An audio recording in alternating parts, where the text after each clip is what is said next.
Sa gitna ng unos at ingay ng laban, may mga tinig na hindi natitinag. Kahit hawak nila ang lakas at trono, may pusong handang tumindig para sa tama. Hindi lahat ng malakas ay tama. Hindi lahat ng tahimik ay talo. Sa bawat hakbang ng ating paglalakbay, katotohanan ang aming sandata. Nasa kanila ang kapangyarihan, ngunit hindi ang damdamin ng bayan. Nasa amin ang katotohanan, hindi mabibili, hindi matatakpan. Lisusung, shout out. Kalakas ang hangin, ang liwanag ay muling sisikat. Magandang gabi po. Kung ang puso'y para sa bayan, katotohanan ang siyang mananaig. May mga unos na dumarating upang subukin ang Ibigay mo pa tibay ng ibigay mo pa kayo, ano? ngunit ang tapat na Ibigay mo paninindigan pa kay Flore. Ay, kay Flore, mo kayang kayong bukas. bilhin ng salapi Yan na lang ang o regalo mo sa kanila. kapangyarihan. Darating din ang araw na bawat lihim ay mabubunyag. Ang hustisya'y hindi natutulog at ang bayan ay hindi makalilimutan. Nasa kanila ang kapangyarihan, ngunit ang bukas ay nasa sambayanan. Nasa amin ang katotohanan, at ito'y hindi kailanman mawawala. Magkaisa tumindig, huwag matakot sa tama, ay huwag bibitaw hanggat may pag-asa sa puso. Katotohanan ang magtatagumpay. Kapangyarihan ay maaaring maglaho, Shout out po kay Lisusung. ay mananatili para sa bayan, para sa kinabukasan. Katotohanan ang ating awitin. Shout out po 2 million in the house. Alright.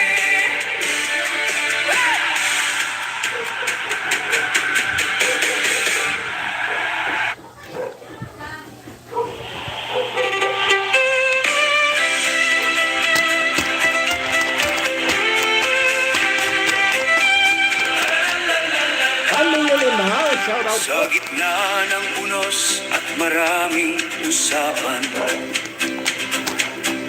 may ano pa may dyan, di ba? mga May gatas pa taong dyan. nananatiling handa. Sa hirap at ginhaway, sama-samang lalakad. Hawak Shoutout po ang sa inyong pag-asa lahat. para sa kinabukasan.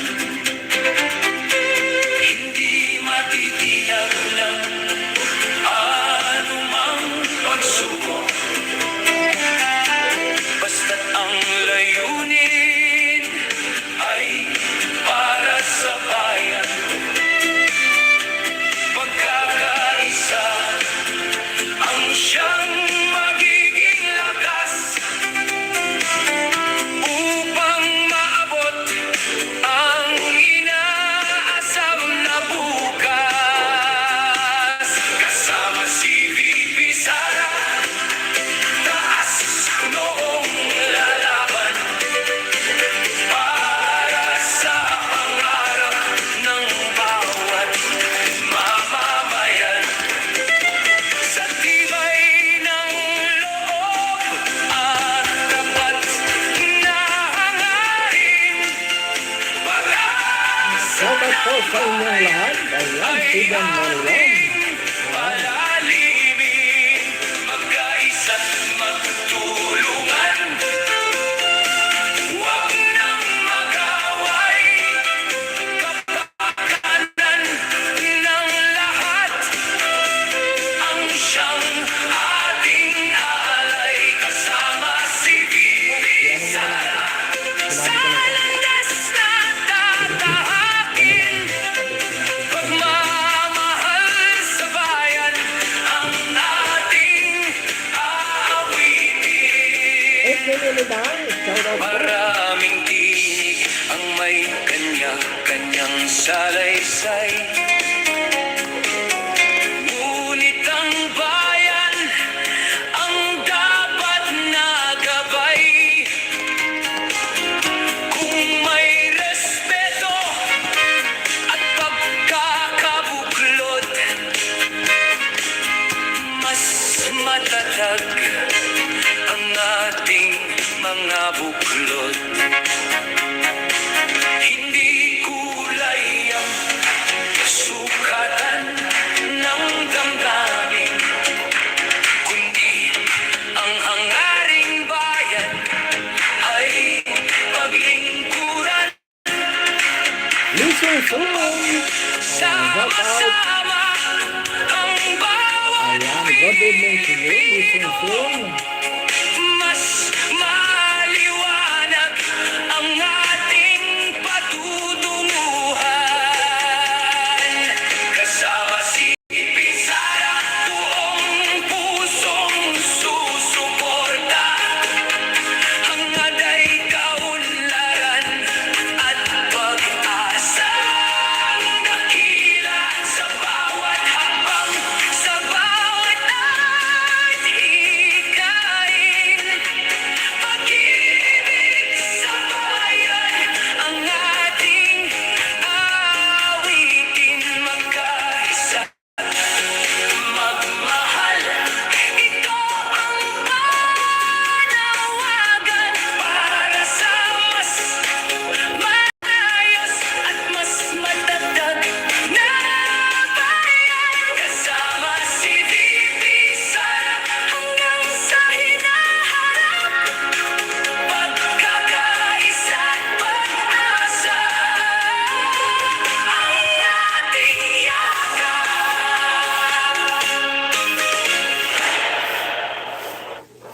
Alright.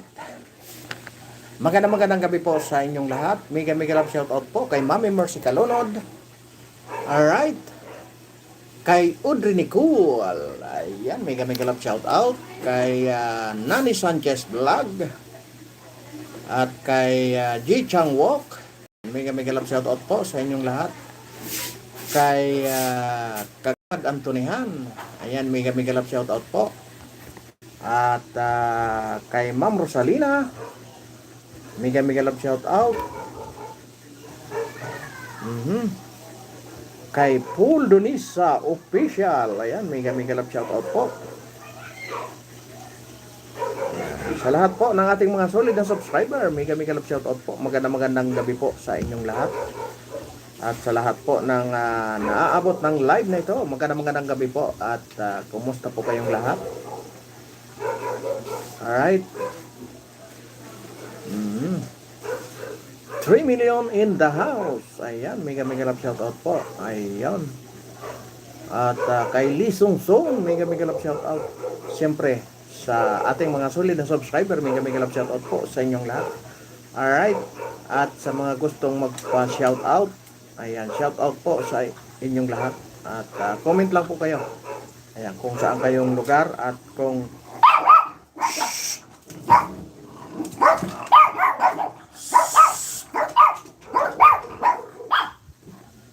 ayan. Sa lahat po ng aabot ng live na ito, ayan, mega shoutout po sa inyong lahat. Alright? Ayan. Ngayon po ay ang topic natin ngayon ay bago tayo mag-umpisa, late na naman tayo kasi nga po ay kanina po ay in-award po food cart ng mga nakauban ng livelihood. Ayan, pangkabuhayan po. Kaya medyo ginabi na tayo. Alright, ginabi po. Ayan. Yan po ang uniforme namin doon sa aming BMLLC Livelihood Center. Alright, minsan po mag-live tayo doon. May mga short video po ako na doon ko kinuha sa sa Livelihood Center, no? Kaya sa mga gusto magsuporta, pwede nyo pong puntahan yung BMLLC. Ayan, Barangay Mapulang Lupa Livelihood Center. Ayan, kaya po ginabi tayo. Alright.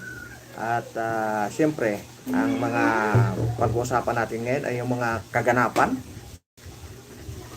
no? Yung mga nangyari ngayon at kahapon, no? Yung mga kaganapan na itong maghapon na ito. At siyempre yung kahapon nga po ay Ninoy Aquino Day, no? Kung saan natalakay natin doon yung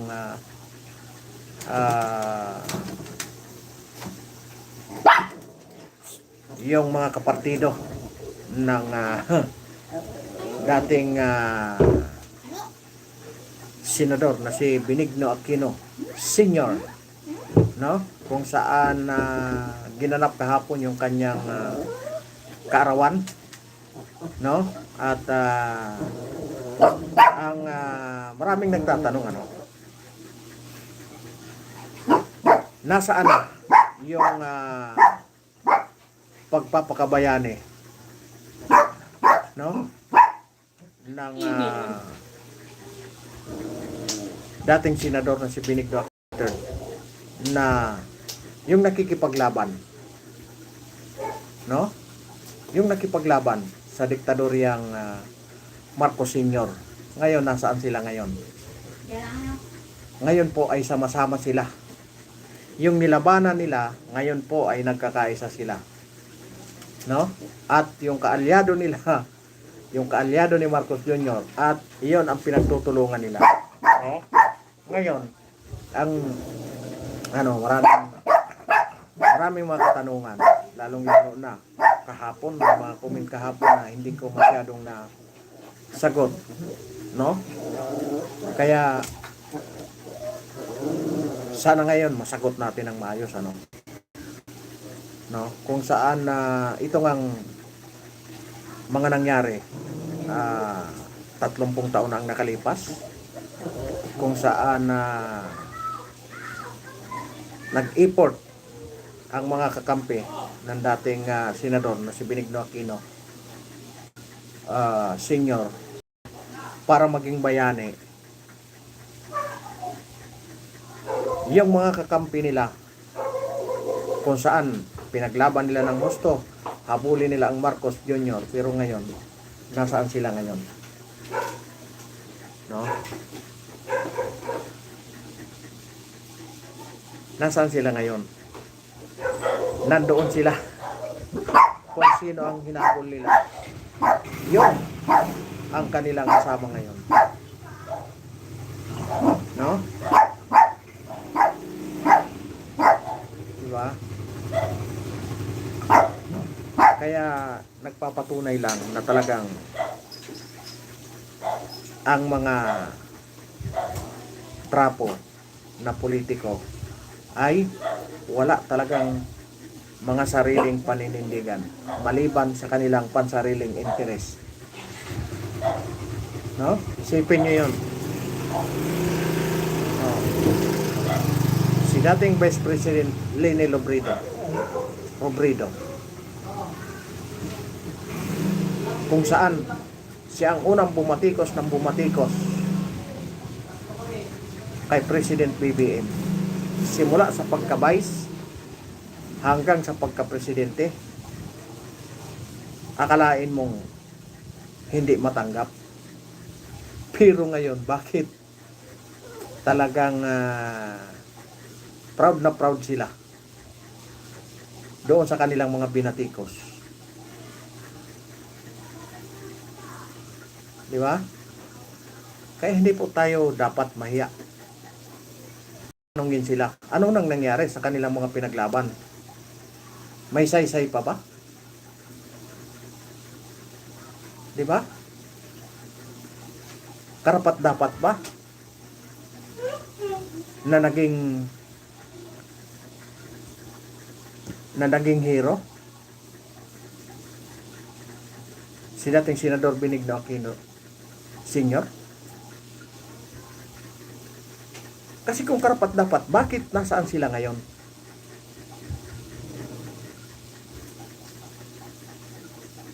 Diba? Nasaan yung kanilang prinsipyo na pinaglalaban nila? Kung talagang sila ay para sa bayan.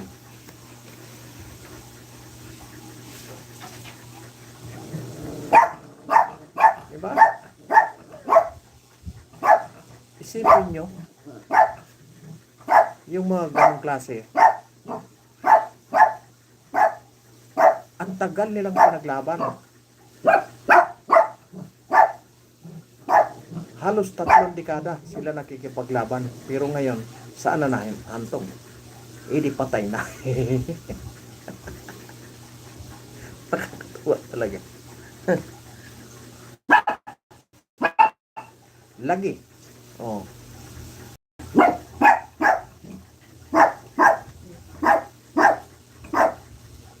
Ang tagal nilang pinaglaban, pero pagkatapos pinaglaban, asa na?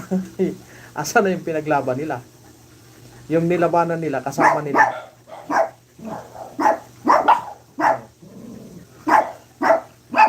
Kaya,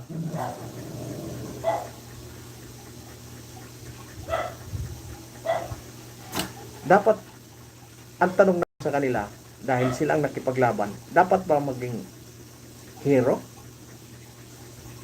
Kasi sineselebrate na natin eh. Kasi kung naniniwala sila na natutuyo yung kanilang pinaglaban, bakit kasama sila ngayon? Di ba? Ano ang katotohanan sa likod ng kanilang pinaglaban? Halos 3 dekada nilang pinaglaban, pagkatapos ng lahat,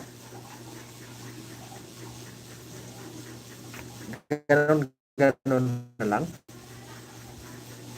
Di ba?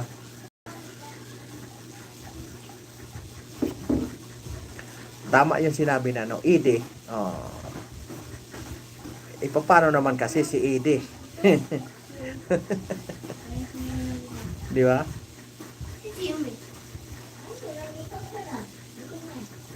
ED maraming natanggap. Oh, ED maraming pira. Oh, ED maraming palit. Maraming malita. Kaya nagkagano na. Dahil siguro kay Ide. Sabi ni Ring Cudi, yan, shout out. Shout out sa iyo, Boss Ring Cudi. Kay karapat dapat ba na, no? Ang tanong natin doon sa matagal na nakipaglaban, karapat dapat bang ipaglaban? O talagang ginawa lang nilang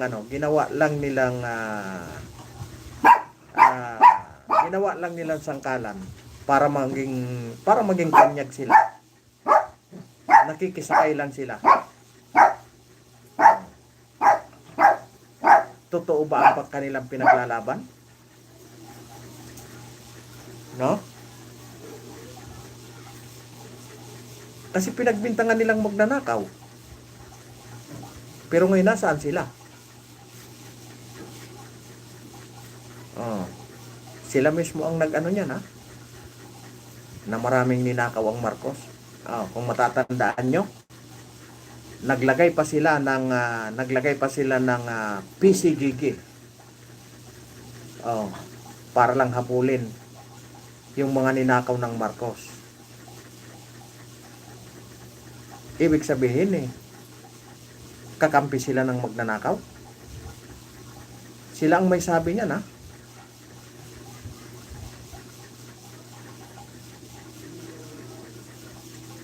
Di ba?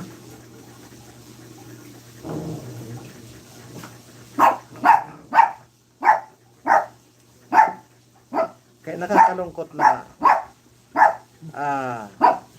lahat sila puro sila sa pagtulong. Sinusuportahan nila ang mamamayang Pilipino. O ngayon, yung pinagbibintangan nilang magnanakaw, nasaan sila? Nandoon sila.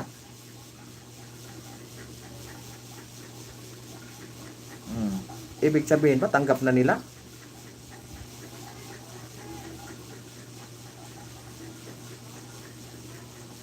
Ibig sabihin ba, yung magnanakaw, tinatanggap na nila sa kanilang mga pinaglalaban?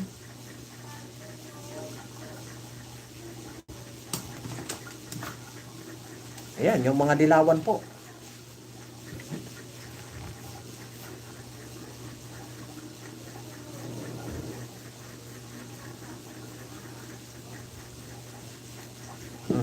Dapat pa ba nating tawagin na hero yung kanilang pinaglalaban?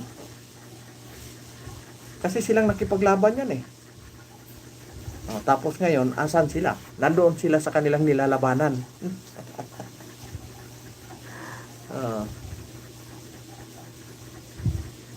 Diba?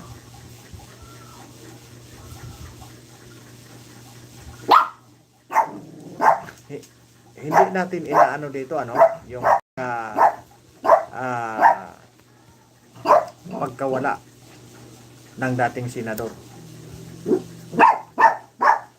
Alam ko tama siya sa kanyang pinaglalaban. Pero yung mga kasama niyang nakipaglaban, asan ngayon? Wala tayong question doon kay Senador Benigno Aquino. Ang kino-question natin, yung mga kasama niyang nakipaglaban, simula't simula.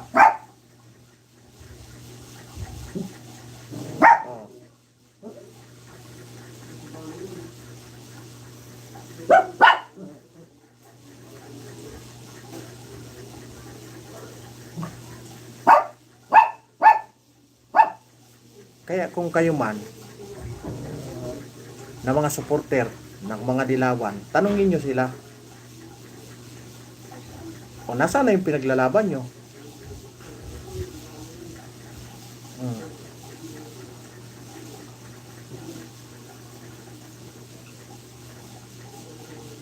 Bakit kayo sumama doon sa nilalabanan nyo? Hinabol nila ng hinabol yan kasi sinabi nila magnanakaw. Pero ngayon kasama sila doon sa pinagbibintangan nilang magnanakaw. Isa rin ba sila doon? Kaya nagkakaisa sila? Yan lang po ang tanong.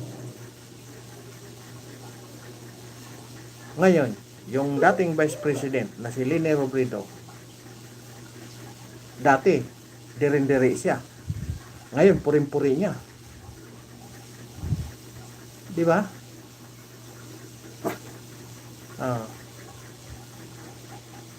Kaya makikita nyo, talagang doon nyo makikita talaga ang tunay na may malasakit. Kung sino ang tunay na may malasakit talaga sa bayan. Dahil kung sino ang tunay, iyon ang hinahabol. Yung mga mapagkunwari, lumabas na. Pinakita na nila ang tunay nilang tunay nilang pagkatao.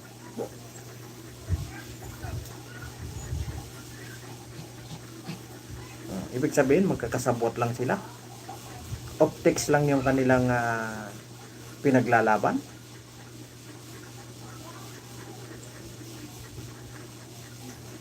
Kaya kung hindi tayo maging mapanuri ngayon, kung hindi tayo maging mapanuri, tayong lahat ay malilin lang nila sa kanilang pinaggagawa.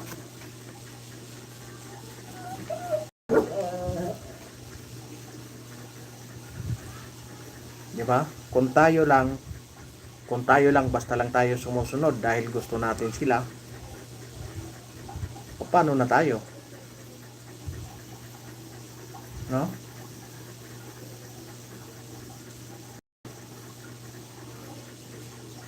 Dahil gusto natin sila, dahil idolo natin sila, susunod na lang tayo. Di ba? Nilalabanan nila yung mali. Tapos ngayon, nandoon sila sa nilalabanan nila.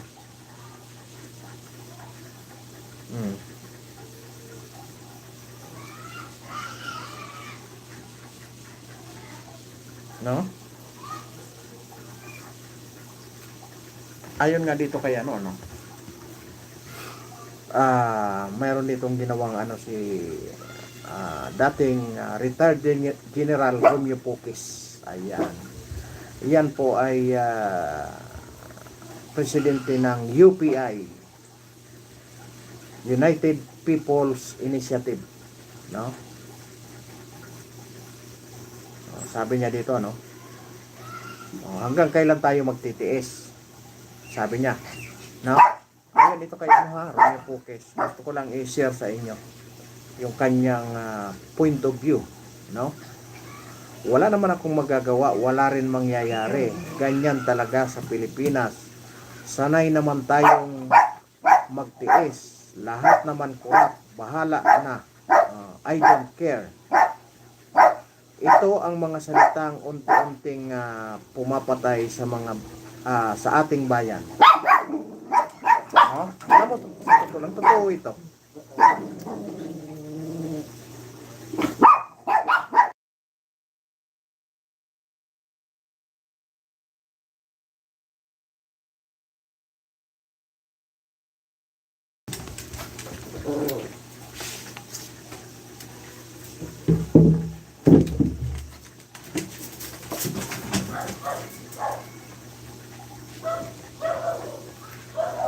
No?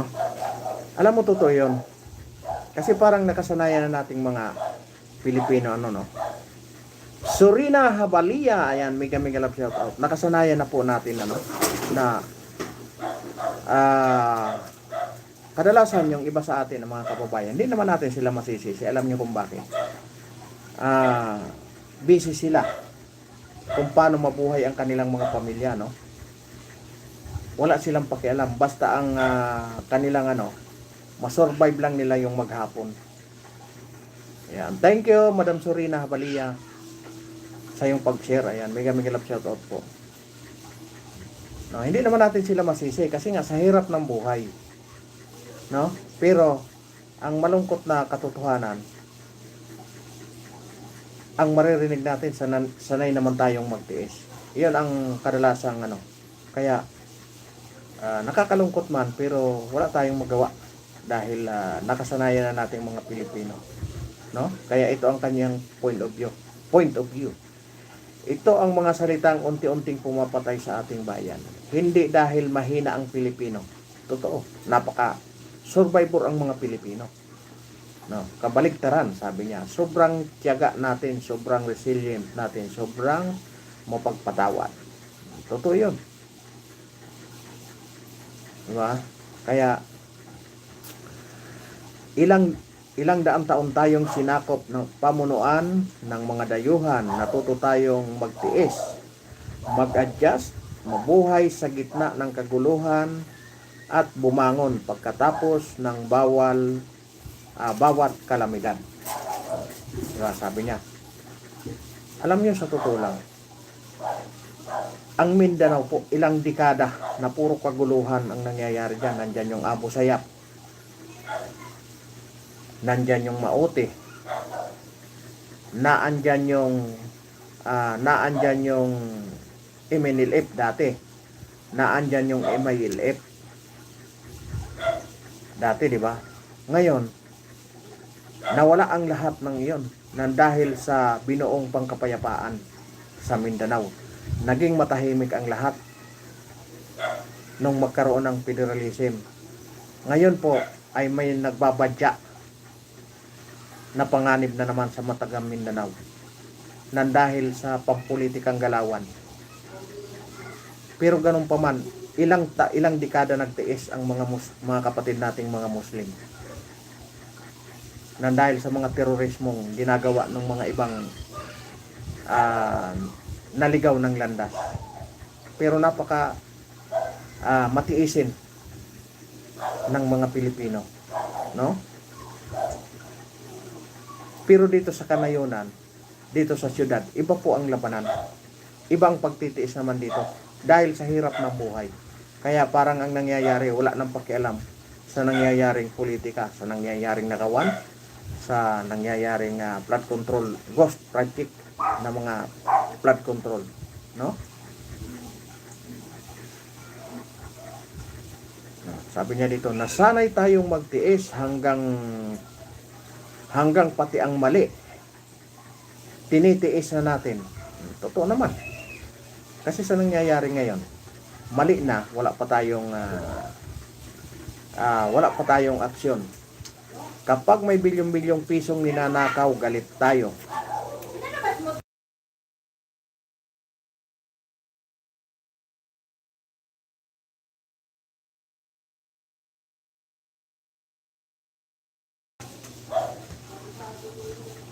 Mamatayan, di patayin na natin. Pero pinipili sa kabas. Kapag may anomalya, nagagalit tayo. Totoo yun. Di ba? Kau? Kapag may mga proyektong palpak at mga kalamidad, ay muling nilulubog ng baha. Nagrereklamo tayo. Totoo yun. Di ba? Pero pagkatapos, nakakalimot, nagpapatawad, bumabalik sa dati. Totoo yun. Yan na, tinapon No? yung pagkain nyo. At ang mga tiwali, katwiran, bahala sila dyan. Basta may ayuda, okay na. Di ba? Bumabalik din sa kapangyarihan. Hindi lang bumabalik, hindi umaalis. Lipat-lipat na lang sila.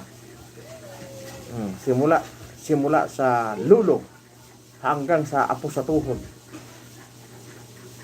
Dahil sa kapangyarihan, bumabalik din sila sa kanilang kapangyarihan, no? Minsan tayo pa mismo ang muling bumuboto sa kanila. Siyempre, kung nabigyan ng ayuda, yun na yun. Ito ang masakit na katotohanan. Di ba?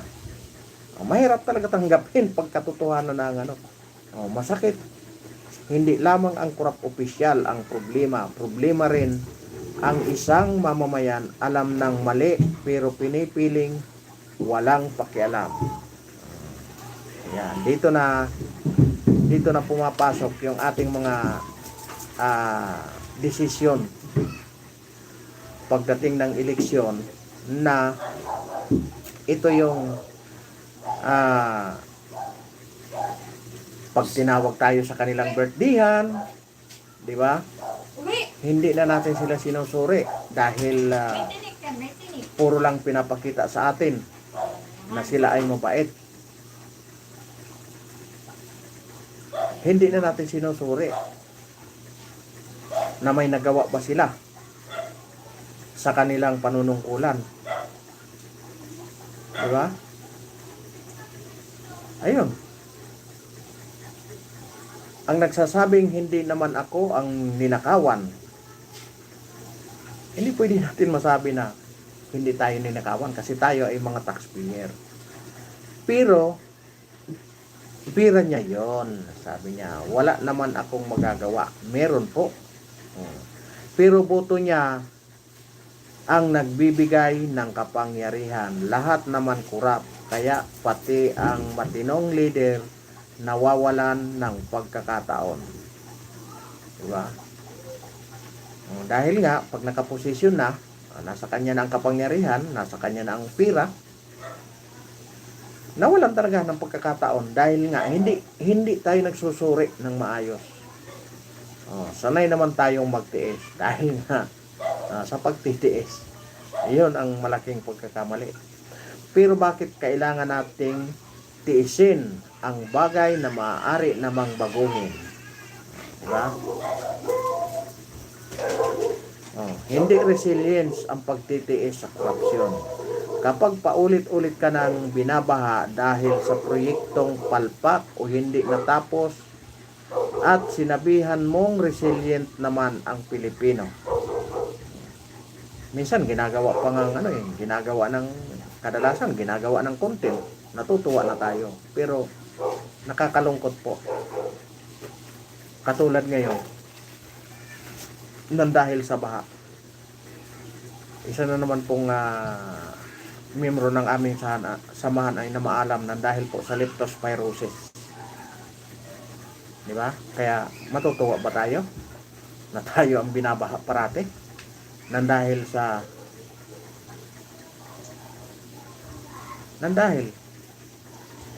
mga pagnanakaw ng mga politiko. Di ba? Hindi resiliency. Yan ay kabiguang protektahan ang mamamayan. Kapag ang isang pamilya ay nawalan ng buhay, kabuhayan, ani o mahal sa buhay dahil sa kapabayaan at korupsyon. Doon tayo nakakaisip pag tayo nangyari na sa atin lahat. Pero pagkatapos nun, nakakalimot na rin. Hindi sila dapat pagtiisan. Dapat may managot. Dapat may maningil. Dapat may magtanong. Wala, yung iba, nahihiya daw kung ano-ano. Saan napunta ang pira ng bayan? Ay sa bulsa. Di ba? Kaya kailangan natin lumaban. Hindi sa dahas, hindi sa kaguluhan. Di ba? Kundi sa tapang ng mamamayan, mulat na magkaisa at marunong maningil ng pananagutan. Hindi ibig sabihin, lalaban tayo sa dahas o sa anumang paraan. Pwede tayong lumaban pagdating ng eleksyon.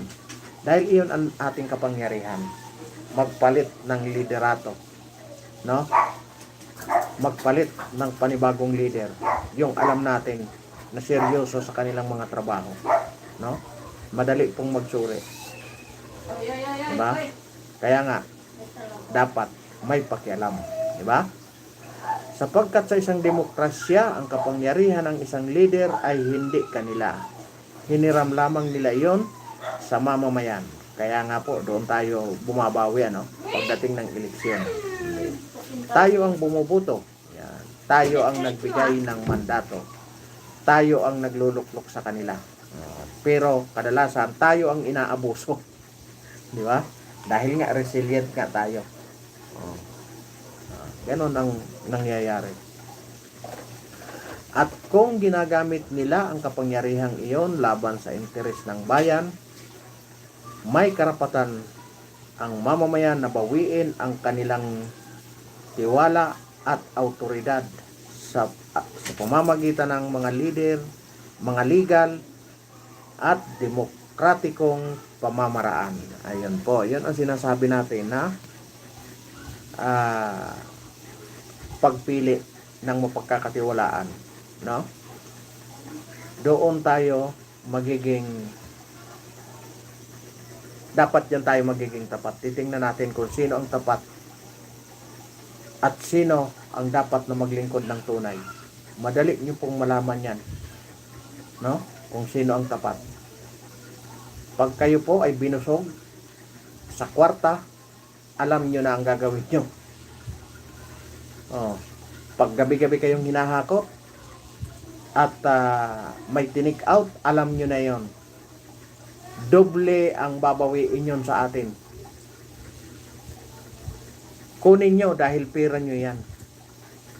Pero tandaan nyo, huwag nyong iboboto. Kasi pag binoto nyo yan, ang kapalit niyan ay triple. Oo. Kung binigyan ka ng 50, ang kapalit niyan ay 500. 50 sa iyo, 500 sa kanila.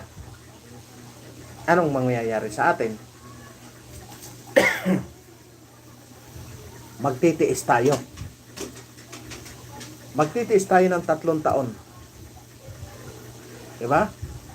Kasi nga, ang gusto natin, hindi sa marahas na pamamaraan.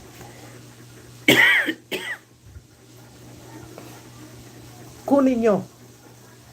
Dahil maging mapagmatsyag kayo, kunin nyo. Ibig sabihin, pag kayo ay pinatik out ng 500, ang kapalit nyo 5,000. Babawian tayo ng 5,000. Kaya maging mapanuri tayo sa lahat ng pagkakataon, sa lahat ng mga politiko. Tandaan nyo yun. Umpisa pa lang binubulag na kayo ng pira para lang mapaniwala kayo. Kaya isa yan sa palatandaan na hindi gagawa ng matino yan pagdating ng sila na ang nakaupo. Dahil tandaan nyo, gumasto sila. Ibig sabihin, yung ginasto nila, babawiin yan. Saan babawiin? Sa pundo ng bayan. O, anong mangyari sa pundo ng bayan?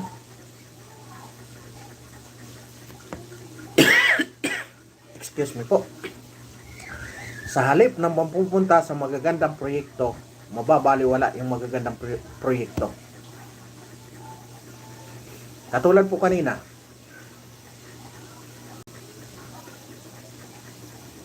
yung mga beneficiary po ng livelihood, nakatanggap sila ng mga food cart. Di ba?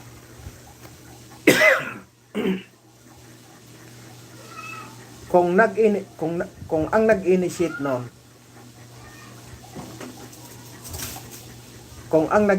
noon, corrupt, yung food cart po, gigiwang-giwang. Pero tingnan nyo, napakagaganda po ng food cart. Stainless po siya. Hindi siya kakalawangin. Magkano ang halaga ng bawat isa? 30K. May bubong. May mga padlock. Kompleto. As kompleto. Stainless lahat. Hindi kakalawangin. May mga pangalan na. Pupusto ka na lang. Luluto ka na lang kung anong produkto mo. Luluto ka na lang. Magde-display ka. Safety yung mga gamit mo dahil may padlock. Oh. Sa 10 piraso ay 300K. 30K ang isa. Kompleto lahat, itutulak mo na lang. Basta gagamitin mo na lang. Kung sa tingin nyo kinurap yun, wala. Yung podcast nyo gigiwang-giwang. Kasi titipirin yung materialis eh. Di ba? Titipirin ang materialis. Kasi nga, gustong bawiin. Kung anong binigay sa inyo, babawiin at babawiin yun. Kaya asahan nyo na, pag kayo binusog sa pamamagitan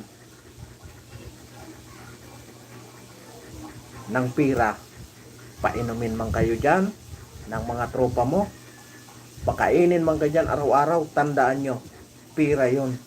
Ibig sabihin, malaki ang chance na babawian ka nyan. Diba? Oh. Kaya, panahon ng tapusin ang bahala na. Diba? Palitan ang wala naman akong magagawa. Sabi niya. Oh, may magagawa ko.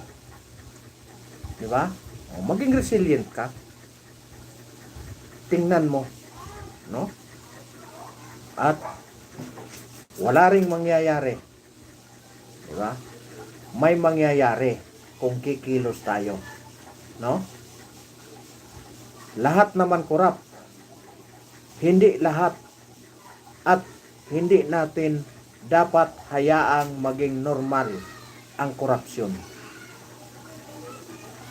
No? Sanay naman tayong magtiis eh. Sabi niya. Hindi tayo isinilang para magtiis ng pang-aabuso. Tama. I don't care. I don't care dahil pira at kinabukasan ko rin ito. Hindi ko pwedeng walang pakialam, di ba? Dahil ang pinakamapanganib na mamamayan ay hindi yung galit. Di ba?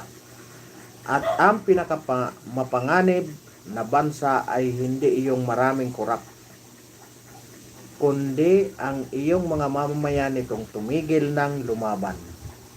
Diba? Pilipino, huwag kang masanay. Sabi niya. Huwag mong tanggapin ang korupsyon bilang normal. Diba? Huwag mong ibigay habang buhay ang kapangyarihan sa mga taong hindi karapat-dapat hawakan ito. Bumoto, magbantay, magtanong, maningil, magkaisa. Dapat talaga ganun. At kung kinakailangan, bawiin natin sa legal na demokratikong paraan ang kapangyarihan ipinagkatiwala natin sa kanila. Dahil ang soberanya ay nasa mamamayan. Ang bayan ay atin. Hindi tayo dapat mamuhay habang buhay sa pagtitiis. No? Panahon ng lumaban para sa Pilipinas. Hindi po ibig sabihin lumaban idadaan sa dahas, no? Hindi po ibig sabihin lumaban labanan ang gobyerno. Hindi po, ang gobyerno po ay tayo, ang mamamayan. Ang nagpapalakad po sa gobyerno, iyon ang dapat nating iyon ang dapat nating labanan. Yung mga maling ginagawa ng nagpapalakad sa gobyerno. No? Kaya nakakalungkot na marami tayong nakikipaglaban pero parang baliwala ang lahat kasi nga hindi tayo natututo kahit sa napakaraming nakikipaglaban. No? Minsan naliligaw tayo. Katulad ngayon, no? Sa una natin tinapik kanina, pati kahapon, yung mga dilawan, may 3 dekadang nakipaglaban. Siyempre, marami nang napaniwala yon. Marami nang tagasunod yon. Pero nasaan sila ngayon? Di ba? Nandoon sila sa kanilang nilabanan. Doon nagpapakasasa.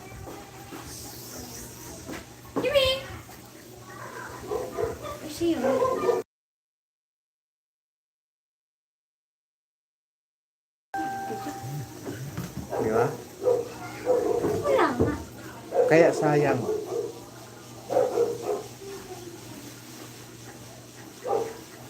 Sayang, di ba?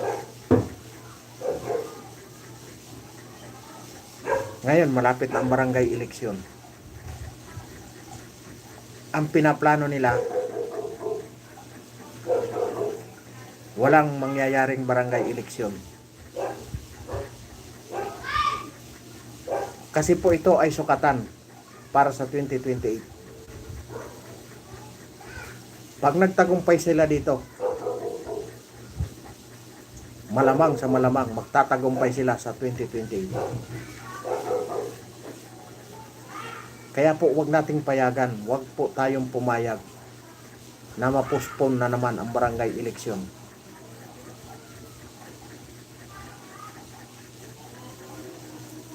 Kasi po natatakot sila sa mga mangyayari pagdating ng 2028. Kasi nga po sa halos 1.2 trilyon na nawala sa ating kabanang bayan. Isipin nyo kung gaano karami yon. Isipin nyo, 115 million populasyon tayo. 115 million. Ilang billion po yung nawala sa atin? Ilang trillion? 115 million lang tayo. Kung binigyan tayo ng tag-1 million, magkano lang yun? 115 million din.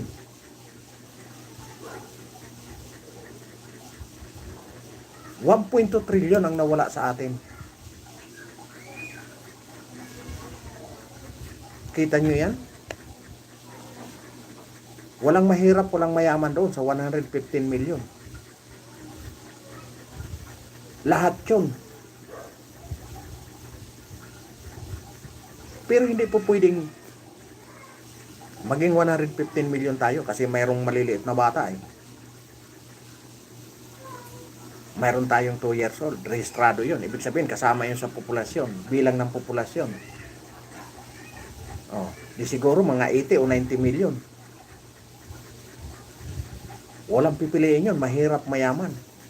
Pero anong nangyayari sa atin? Pinaiko tayo ng mga negosyanteng mga sakim sa kanilang kapangyarihan. Natatakot silang mawalan ng kita. Isipin mo yun, 85 pesos. Hindi pa nila maibigay. 85 pesos na lang ang dapat itaas sa sahod. Pero hindi pa nila maibigay-bigay. Tiniar pa. Abot kamay lang, no? Abot kamay na lang. Tiniar pa. Tingnan nyo yun. Isa yun sa palatandaan na walang malasakit sa pangkaraniwang Pilipino ang ating pamahalaan.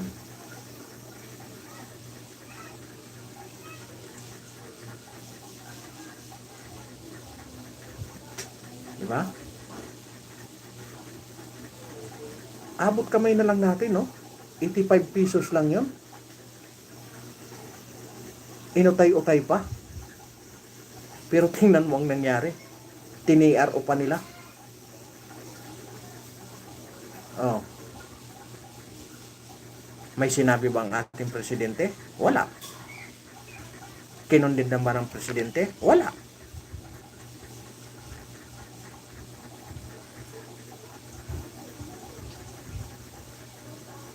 Kaya nakakalungkot na ang tingin sa atin ng pamahalaan para tayong mga timawa na mag-antay na lang kayo kung kailan tayo magkaroon ng kaluwagan, kailan tayo bibigyan ng ayuda.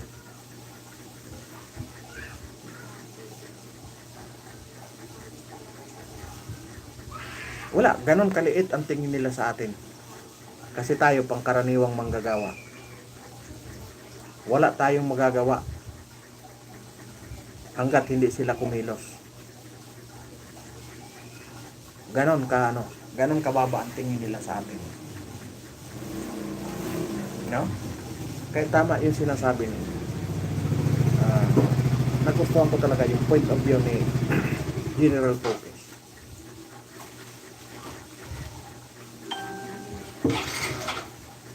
Diba? Kailan pa tayo kikilos? Pagtirik na ang mga mata. Diba?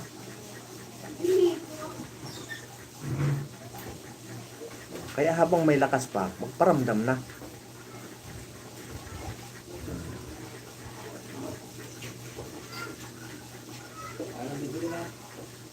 Kaya tandaan nyo, itong barangayan, sukatan ito.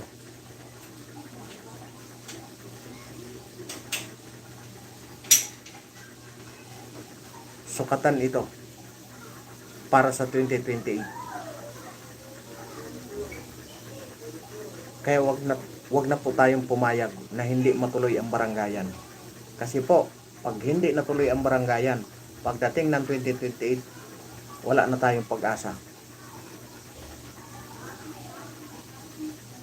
Pag hindi natuloy ang 2025, itong barangay election, 2028, tapos na tayo. Paterno Vinculado. Ayan, shout out po.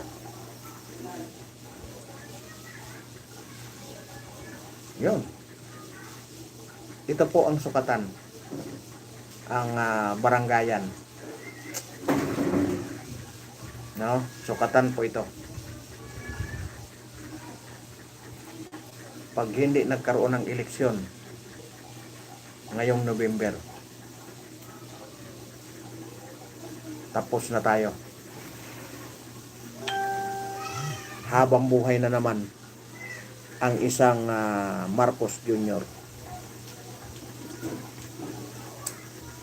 Mag-antay na naman tayo ng trilyong piso na mawawala sa atin.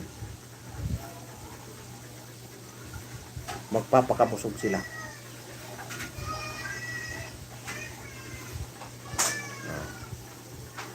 Yan po.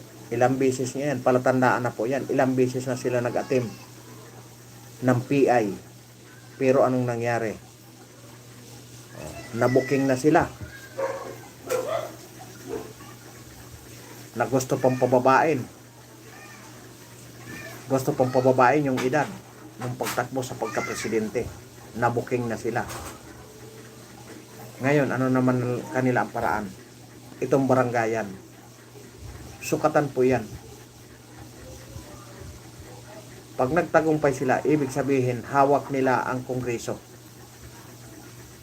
Hawak nila ang Senado. Kaya hindi na mahirap sa kanila ang 2028.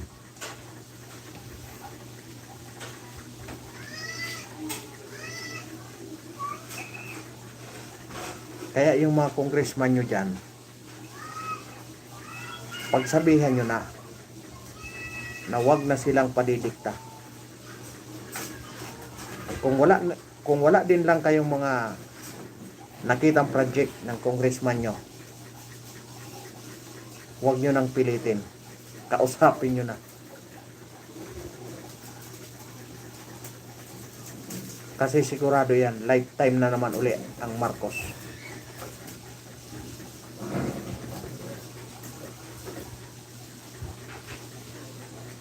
Diba? Lubog na tayo ngayon. Hanggang dyan na lang. Huwag na natin dagdagan pa. Oh. Sa PhilHealth natin, anong nangyari? Kinuha nila yung pira ng PhilHealth. Ngayon, nangungutang sila para gastusan ang pangkalusugan natin sa Pilipinas. Kita nyo nga yun eh. Diba? Kaya sana naman, huwag tayong maging mapagmatsyag po tayo.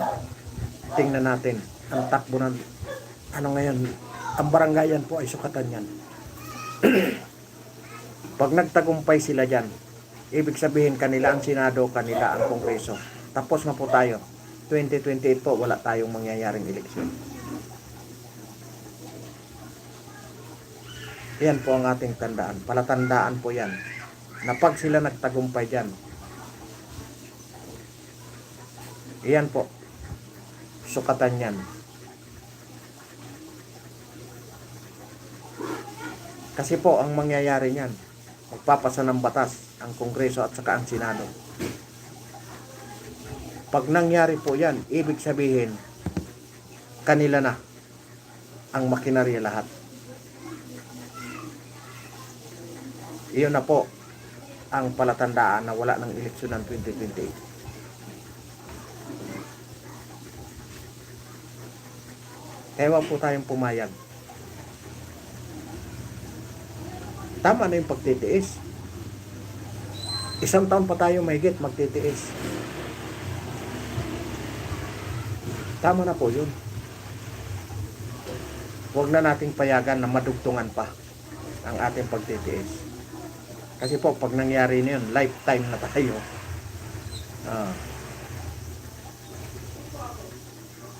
Ayun.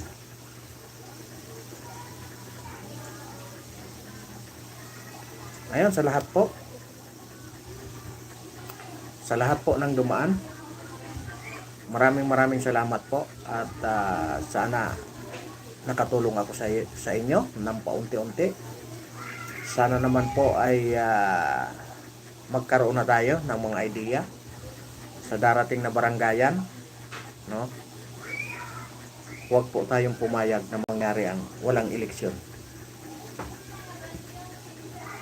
Yon. Maraming salamat po sa inyong lahat. At mega love shoutout po kay Mami Mercy Calonod. Ayan, sa lahat po ng nag-join sa gabi na ito. Maraming salamat po at God bless us all.